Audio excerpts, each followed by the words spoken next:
Minha mãe é etíope e o meu pai é britânico. Eu cresci na Etiópia e passei os primeiros 8 anos da minha vida lá. O meu pai era engenheiro na Etiópia e ele trabalhou com várias organizações ajudando a extrair água. Ele estava trabalhando nisso e tinha uma conferência no Quênia. E na viagem ao Quênia, o avião em que viajava foi sequestrado e caiu em Madagascar, perto das Ilhas Comores. Descobrimos que o avião havia caído porque uma amiga da família nos ligou. E ela disse, viram o noticiário, viram o noticiário. Então, nós fomos para a sala e ligamos a televisão.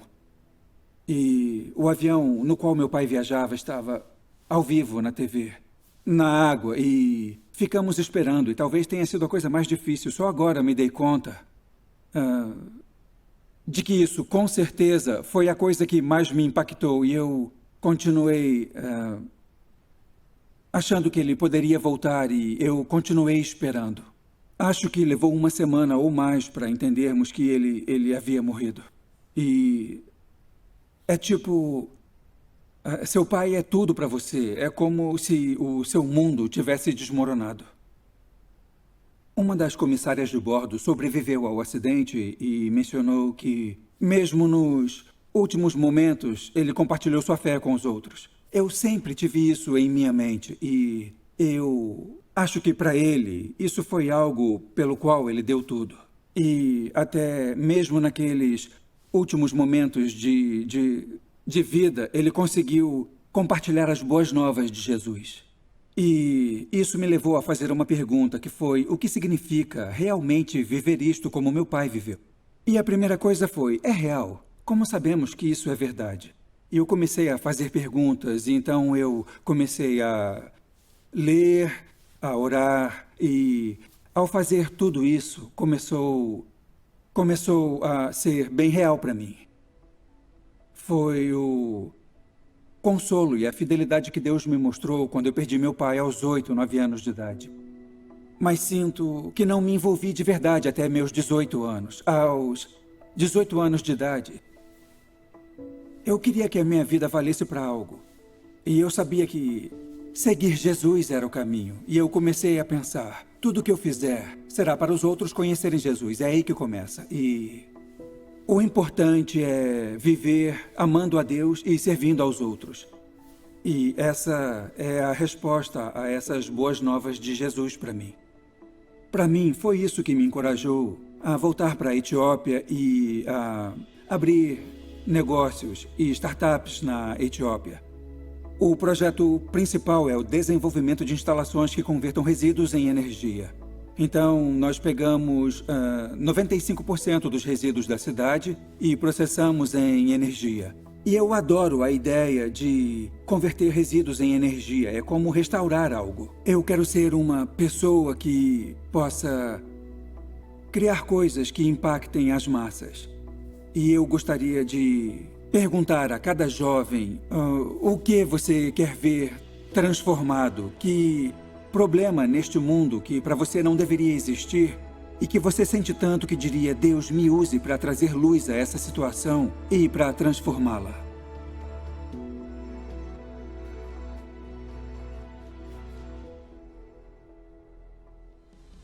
Problema? Doenças. A fome. Nós poderíamos estar fazendo alguma coisa a respeito disso, nós não fazemos nada. E simplesmente é um problema que está aí. E eu acabaria com a miséria. Desigualdade social. No momento que a gente resolve a desigualdade social, a gente resolve diversos outros problemas, como a miséria extrema, a violência. A pobreza. Eu resolveria a saúde. Eu eliminaria todas as doenças do planeta. E todo mundo seria imortal para sempre. Resolveria a paz mundial, as guerras. A ignorância. Eu acho que o problema mais sério do mundo é o egoísmo mesmo. Porque, que nem eu disse do propósito, a gente quer todo mundo ter a possibilidade de construir uma coisa boa. Eu tiraria a doença do mundo, porque muita gente, né, que sofre com essas coisas, muito triste. Da indiferença, da desigualdade. Tem muita desigualdade hoje em dia, então acho que é o maior, porque rico e pobre não deveria existir, deveria ser todo mundo na mesma faixa, porque os direitos são para todos, mas ultimamente a gente não tem visto isso.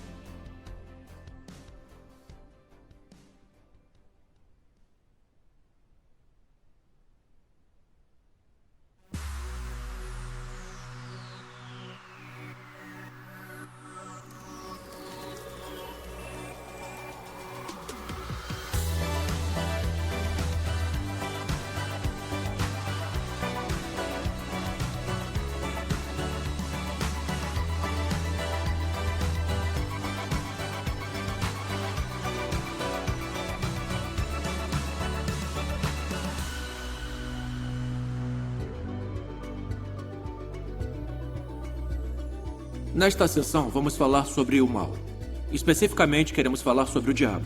Em Efésios, o apóstolo Paulo fala sobre as forças espirituais do mal que operam no mundo agora. O Novo Testamento afirma que o diabo é real. Algumas pessoas acham fácil acreditar no mal e no diabo.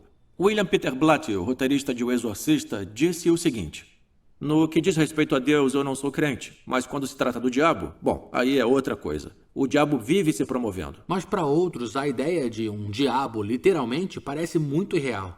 Acreditar em Deus é uma coisa, mas no diabo é muito improvável. E eu acho que isso talvez se deva às falsas imagens que temos do diabo e de Deus. Nós geralmente imaginamos Deus como um ancião com uma longa barba branca, como Gandalf, do Senhor dos Anéis. E quando se trata do diabo, o imaginamos vestido de roupa vermelha, segurando um tridente, com chifres e rabo. Mas não é assim que a Bíblia descreve o diabo. A Bíblia diz que o mal vem de 3 fontes: o mundo, a carne e o diabo. O mundo é o mal ao nosso redor. A carne é o desejo maligno que vem de dentro. Não do corpo em si, mas dos desejos malignos de dentro. E então há o diabo. Mas que razões existem para acreditar no diabo? Primeiro, Jesus acreditou. Ele ensinou seus discípulos a orar: livrai-nos do mal. E o Evangelho de Mateus descreve quando o diabo aparece diante de Jesus para tentá-lo. Assim, vemos a existência do diabo confirmada na Bíblia. E também vemos que ao longo da história, os cristãos sempre acreditaram nas forças espirituais do mal. Talvez você tenha experimentado isso. Normalmente, quem teve uma experiência poderosa com o Espírito Santo, como no final de semana alfa, descobre que há todo tipo de coisas vindo contra ele. Tentações que não tinha notado antes, ou sentimentos de dúvida, ou sentimentos de desânimo. E também há o bom senso. Se olharmos em volta, vemos muita maldade. Nós vivemos em um mundo onde coisas terríveis acontecem. Então, quando consideramos os ensinamentos de Jesus, a Bíblia, a história da igreja e nossas experiências com o mal, temos razões para acreditar que o diabo é real. E corta. Tomada 1. Há 2 perigos iguais e opostos quando pensamos no mal e no diabo. O primeiro perigo é a total descrença, negando totalmente sua existência. E o segundo é o interesse excessivo pelas coisas do mal. Algumas coisas como tarô, bruxaria, leitura de mão, ouija ou horóscopo. Agora, se você está envolvido com esse tipo de coisas, a melhor coisa a fazer é se afastar delas. Se desfaça de livros ou qualquer coisa da sua vida associada a isso e peça perdão a Deus. Sabe, a Bíblia nos adverte que não devemos ter nenhum tipo de interesse nisso. Jesus diz que o ladrão, referindo-se ao diabo, vem apenas para roubar, matar e destruir. O diabo quer destruir a nossa vida. É o seu principal objetivo. É o oposto do objetivo de Jesus para a sua vida. Jesus te ama. Jesus diz: eu vim para que tenham vida e a tenham plenamente. Agora, Paulo encoraja a igreja a ficar firme contra as ciladas do diabo. Quais são as ciladas dele? E suas táticas? Bom, existem 3 maneiras pelas quais ele tenta nos destruir: tentação, acusação e mentiras. Primeiro, vamos falar sobre tentação. O diabo quer tentar você de uma maneira que o leve passo a passo em um caminho para a destruição. É como um peixe atraído pela isca sem perceber que é uma armadilha. Já soube do Sid? Não. O que aconteceu? Ele achou que era uma minhoca livre. Incrível. A mesma coisa aconteceu com meu tio Léo semana passada. Não me diga. Sério.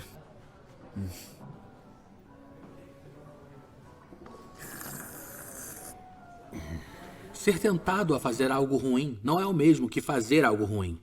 Todos nós experimentamos a tentação. Até mesmo Jesus foi tentado pelo diabo. No entanto, quando ele foi tentado, ele não cedeu. Ele não pecou. E embora nem sempre possamos controlar quando somos tentados, controlamos se cedemos ou não. Essa é a tentação. Agora vamos ver como o diabo mente. Isso é muito importante e devemos entendê-lo. Jesus chamou o diabo de pai da mentira, o que significa que ele mente sobre tudo. Ele mente para nós sobre Deus, sobre o que é certo e o que é errado, e sobre nós mesmos. Ele diz coisas como: você é inútil. Na verdade, você não foi perdoado. Deus não amaria alguém como você. Ou talvez seu lugar não é aqui. Mas nada disso é verdade. É tudo mentira. Essas mentiras penetram o nosso coração e a nossa mente para tentar nos destruir. Nós podemos lutar contra as mentiras com a verdade. E é por isso que eu estou muito grato pela minha Bíblia. A minha Bíblia é a nossa fonte para o que é verdade sobre Deus, sobre o bem e o mal e sobre nossa identidade. E o que você encontra na palavra de Deus é que você é totalmente amado, incondicionalmente. E você é aceito. E você é perdoado.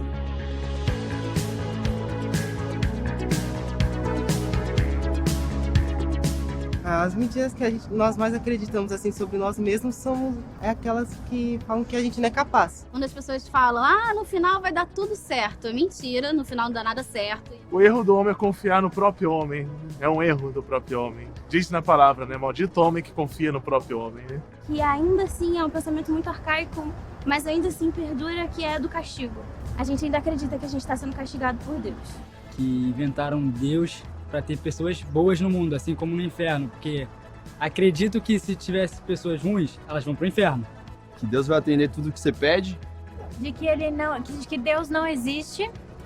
Às vezes nós mentimos para nós mesmos, né? De não acreditar nas coisas.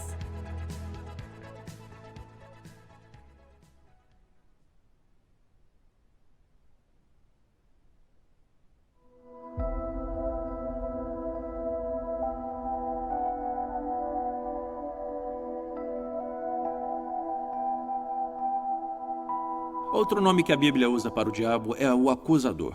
E essa é a terceira tática. Ele nos acusa. É como se ele tivesse um registro de todas as coisas ruins que você fez, e mesmo que já tenham sido perdoadas e esquecidas por Deus, o diabo joga na sua cara.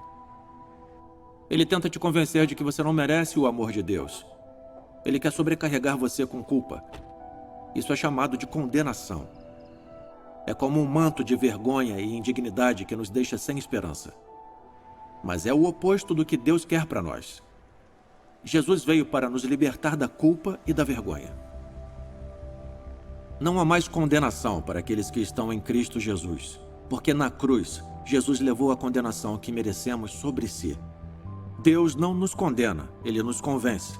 O convencimento é otimista e específico. Ele diz: eu tenho algo melhor para você. Isso está errado, mas você está perdoado e pode vencer. Nós podemos enfrentar o inimigo. Tiago 4 diz: resistam ao diabo e ele fugirá de vocês. Aproximem-se de Deus e ele se aproximará de vocês.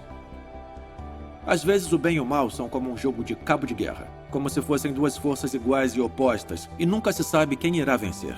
Mas Deus e o diabo não são iguais. O diabo não é páreo para Deus. A Bíblia explica que o mal foi derrotado. Nossa posição nesta batalha está garantida porque Deus nos resgatou do domínio das trevas e nos transportou para o reino de seu Filho amado. Ou seja, você estava no domínio das trevas, onde, em certo sentido, o diabo está no controle.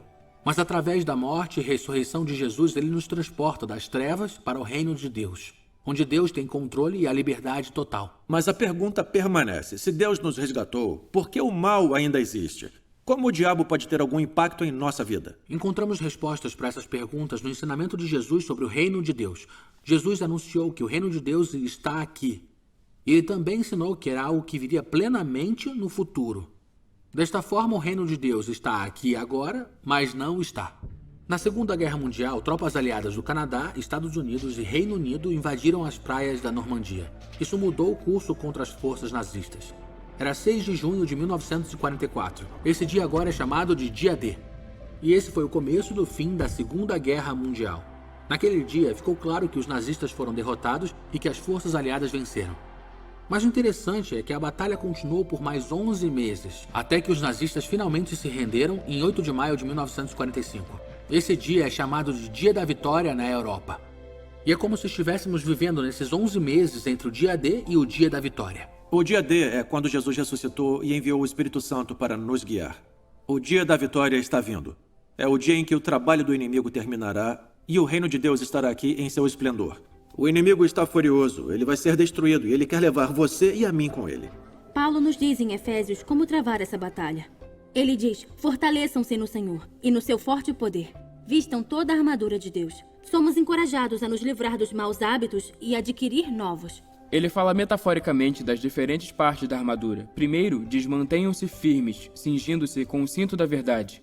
Jesus disse, eu sou a verdade. Então mantenha o seu foco em Jesus. Fique perto dele. Proteja-se contra a hipocrisia e mentiras. Trata-se de autenticidade e integridade em sua vida. E então, a couraça da justiça. Justiça é uma palavra que descreve que você está no relacionamento correto com Deus e com o seu próximo. As decisões que tomamos nesses relacionamentos são importantes. Perdoe seu próximo e se você ofendeu alguém, peça perdão. Se você estiver errado, como todos erram, peça a Deus para perdoar você. Então, nós somos encorajados a ter os pés calçados com a prontidão do Evangelho da Paz. Temos que estar prontos para servir e compartilhar o Evangelho. Sirva em sua igreja ou em sua comunidade, ou ajude a dirigir alfa para outros. Ajude no banco de alimentos ou abrigo para os sem-teto. Não fique sentado, envolva-se. Além disso, usem o escudo da fé, com a qual vocês poderão apagar todas as setas inflamadas do maligno. O diabo vai lançar ataques. Dúvidas, medos, ansiedade, luxúria, todos os tipos de coisas. Continue confiando. Não perca a fé. Quando nos sentimos condenados, nos protegemos lembrando do que Jesus realizou por nós. Ele nos libertou, nos purificou e nos fez novos. Então, use o capacete da salvação e vença a batalha da mente. As tentações geralmente começam na mente. Salvação significa liberdade. Podemos experimentar a liberdade que Jesus nos dá. E Paulo diz para usar a espada do Espírito, que é a palavra de Deus. A Bíblia é muito poderosa. Mergulhe na palavra de Deus. Cada vez que Jesus foi tentado pelo diabo, ele respondeu com um versículo. Ele conhecia as Escrituras e usava essas palavras como defesa contra o diabo. Finalmente, Paulo nos diz para continuar orando. Orem no Espírito em todas as ocasiões com toda oração e súplica. Assim poderemos permanecer firmes em Deus, mesmo enfrentando o mal.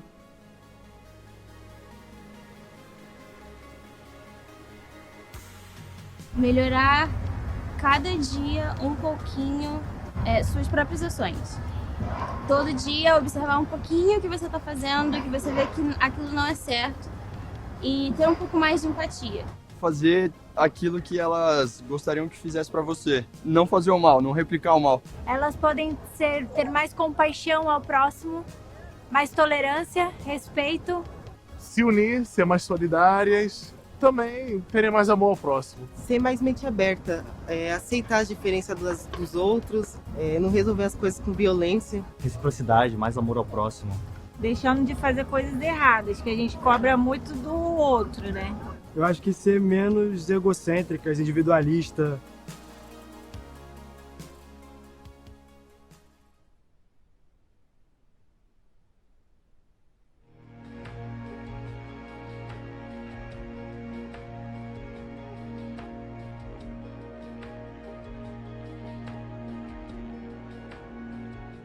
Em Romanos 12, 21, Paulo escreve: Não se deixem vencer pelo mal, mas vençam o mal com o bem. É assim que combatemos o mal, com amor e bondade. Todos os dias, quando entramos em lugares como a nossa casa, escola ou trabalho, temos a oportunidade de trazer luz para a escuridão. Martin Luther King Jr. disse uma vez: a escuridão não pode expulsar a escuridão, apenas a luz pode fazer isso. O ódio não pode expulsar o ódio, só o amor pode fazer isso. Veja o que outros seguidores de Jesus fizeram no passado para combater o mal. William Wilberforce liderou a campanha para abolir a escravidão. Martin Luther King Jr. lutou pelos direitos civis nos Estados Unidos. Madre Teresa transformou tantas vidas ao servir aos pobres. Isso não é apenas para os grandes heróis da história, e não é apenas com grandes ações. Você pode causar um impacto nas pequenas coisas que faz, no modo como você trata o próximo, nas orações de cada dia. Sua vida pode ajudar a combater a injustiça, sua vida pode fazer a diferença. Eu amo a citação de J.R.R. Tolkien em O Hobbit. Alguns acreditam que somente um grande poder é capaz de controlar o mal, mas não é o que eu descobri. São as pequenas ações cotidianas de pessoas comuns que mantêm as trevas à distância. Pequenos gestos de bondade e amor. Portanto, permaneçam firmes no Senhor e combatam o mal com o bem. Quem sabe quantas vidas podem ser impactadas pelas suas ações? Lembre-se, você não está sozinho. Há milhões de pessoas trabalhando juntas pela graça de Deus, mudando o curso do mal e defendendo a causa do amor e da justiça. Sua vida pode fazer uma grande diferença.